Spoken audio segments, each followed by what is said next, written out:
شہادت حسین رضی اللہ تعالیٰ عنہ کے متعلق شیخ الاسلام ابن تیمیہ کی بعض آراء۔ اہل بیت کی محبت ہمارے نزدیک واجبی فرض ہے اور بندے کے لیے باعث اجر ہے۔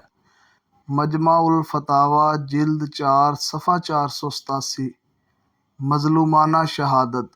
اہل سنہ والجماعہ کا اتفاق ہے کہ سیدنا عثمان و علی و حسین رضی اللہ عنہم تینوں کی شہادت مظلومانہ تھی۔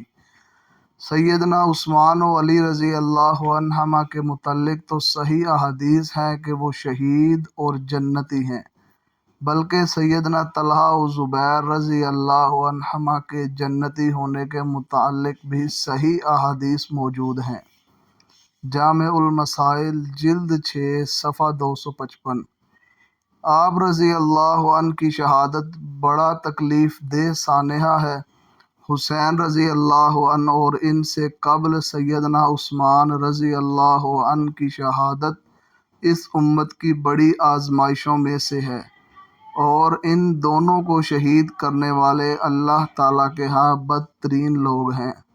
مجمع الفتاویٰ جلد 3 صفحہ 411۔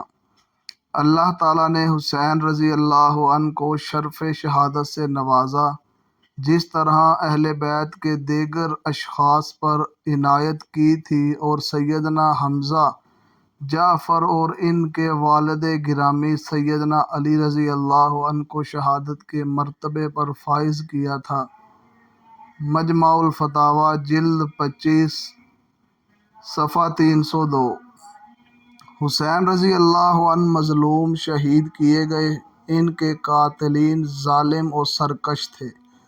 جامع المسائل جلد 6 صفحہ 259۔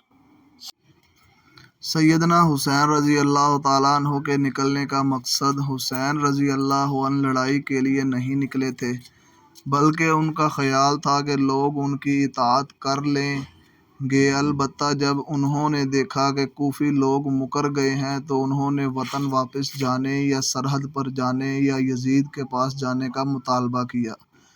منہاج السنہ جلد 4 صفحہ 42۔ آپ رضی اللہ تعالیٰ عنہ کی تدفین۔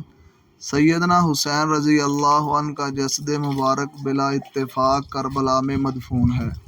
مجمع الفتاویٰ جلد 27 صفحہ 493۔ آپ کے جسد اطہر کا نہ تو مصلح کیا گیا اور نہ ہی بعد میں آپ کی قبر مبارک کو کھودا گیا۔ مجمع الفتاویٰ جلد 27 صفحہ 482۔ آپ کو فرات کے قریب کربلا میں شہید کیا گیا، وہیں آپ کی تدفین ہوئی۔ البتہ سر مبارک کوفہ میں عبید اللہ ابن زیاد کے پاس لے جایا گیا۔ مجمع الفتاویٰ جلد 4 صفحہ 507۔ سر مبارک کو گھمائے جانے کا افسانہ۔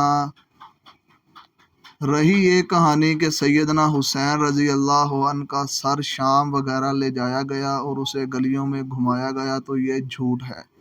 اسی طرح وہ روایات جن میں آتا ہے کہ آپ رضی اللہ تعالیٰ عنہ کے سر کو یزید کے سامنے لایا گیا اور اس نے اپنی چھڑی سے اسے کریدا، وہ بھی سب ضعیف روایات ہیں، ان میں سے کوئی بھی ثابت نہیں ہے۔